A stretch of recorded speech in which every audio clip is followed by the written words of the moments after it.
Hello and welcome to the Epic Fantasy Gaming. I'm Joe. Here with me is my co-host Dan. Hello and greetings. So we're gonna just reload this, and so we're at the part where we see what's comes after the game for the heroes. Mm-hmm. Honestly, I wish Matthew lived. Yes, and it's a pity because he dies in misery. Yeah, because at least if he survived, he'd be able to do much better stuff. Or return to his home to Suikoden and just live out his days fishing and teaching. Yeah, and that would have been probably what he would have much preferred, but Instead, destiny called. And, well, he dies in misery and weeping for all the lives he's broken and destroyed. And yet, I can't help but think he's clean.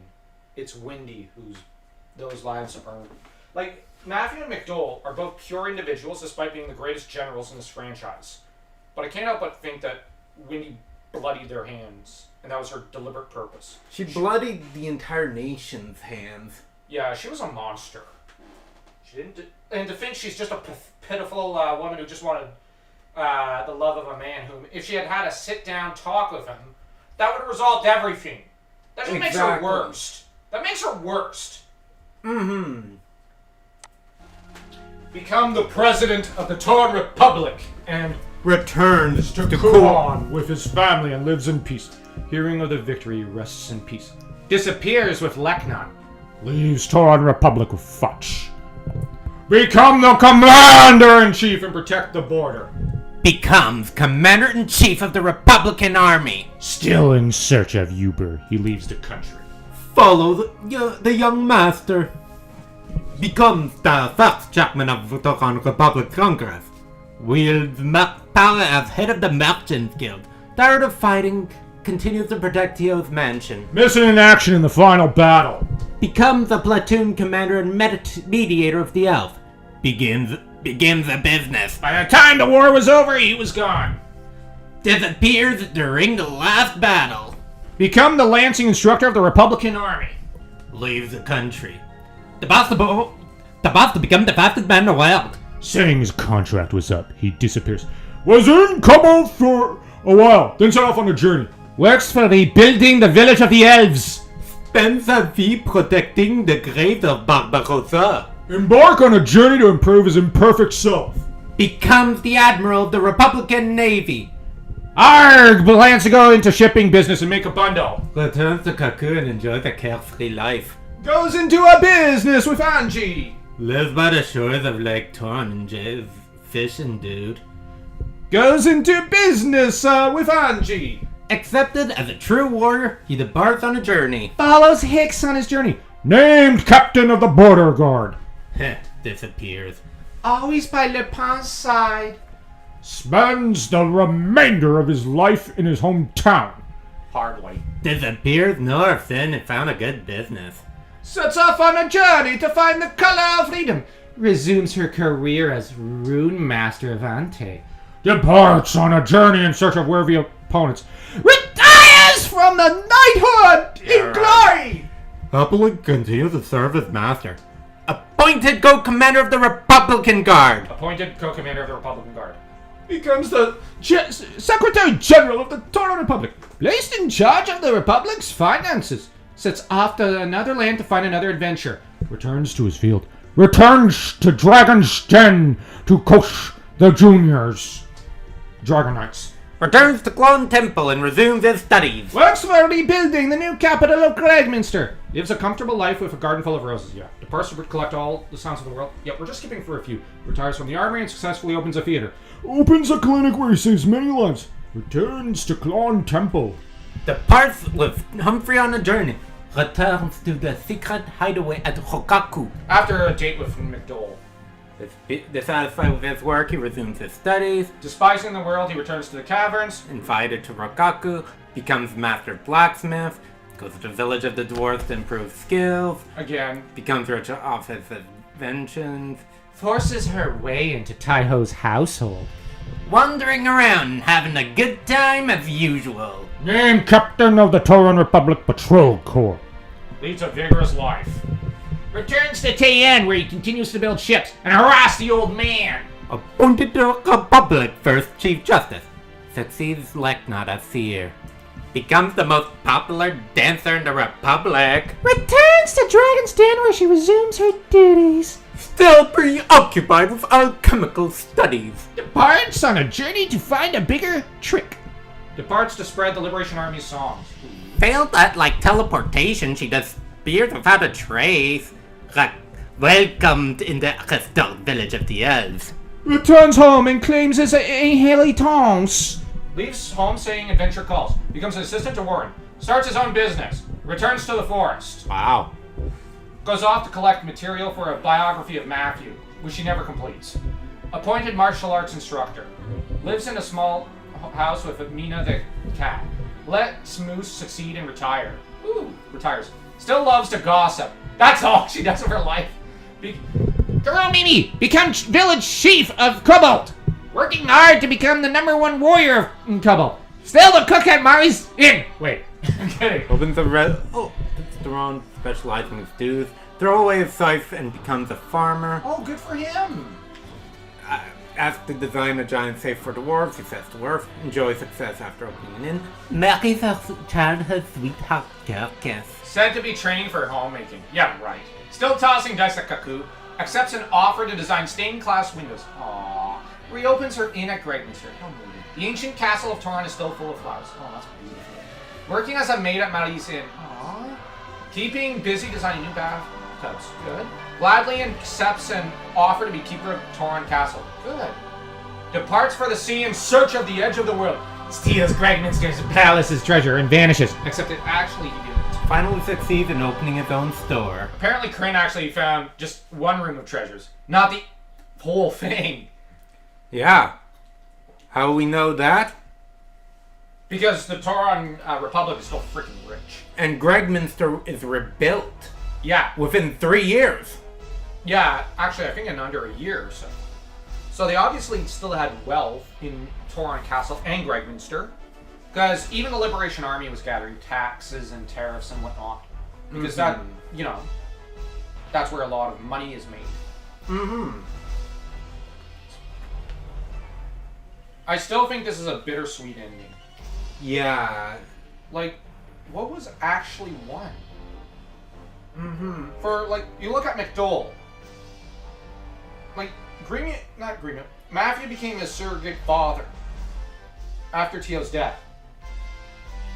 And Matthew dies. He still doesn't have... like, look what happened to Ted.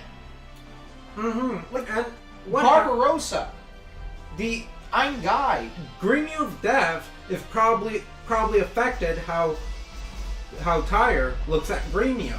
Yeah, and there's... Remembering hearing Gremio's screams of agony and last words. and seeing him in front of him.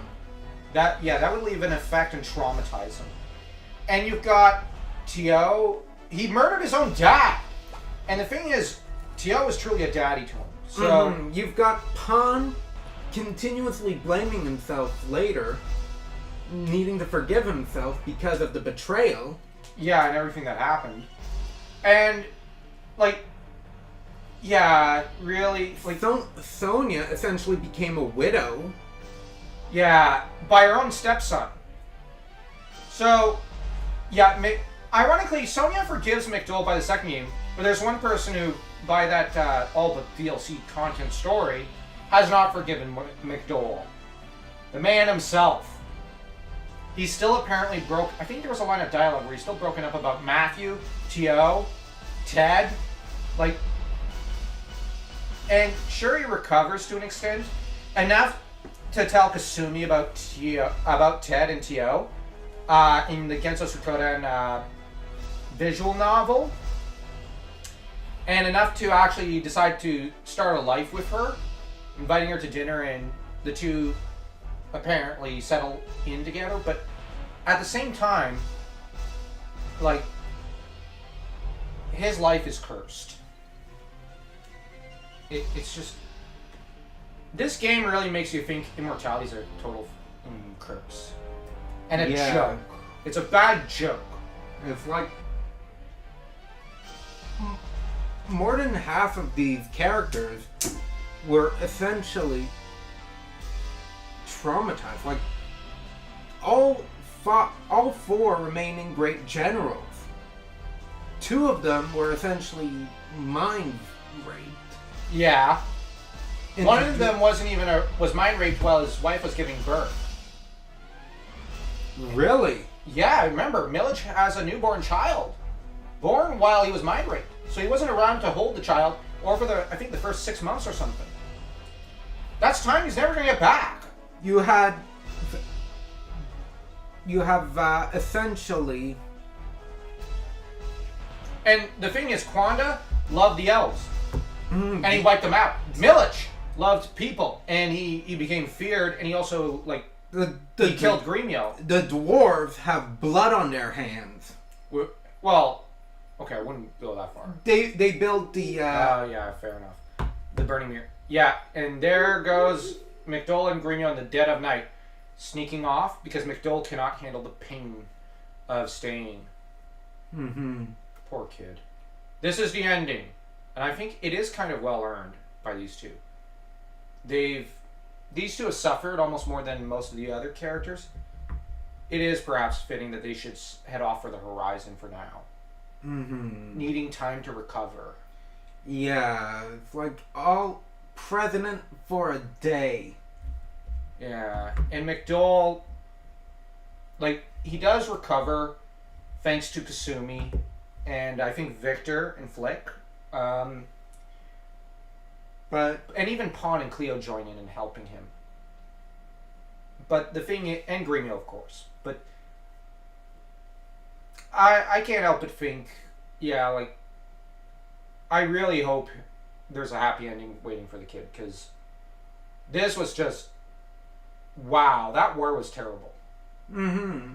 This is this is the fantasy equivalent of Zeta Gundam and just how bad war can get.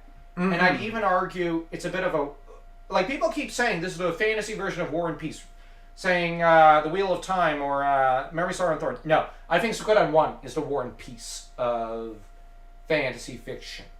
Moriyama made the perfect fantasy story here after Tolkien. Mm-hmm. And even Dragonlance to an extent. This was a perfect video game.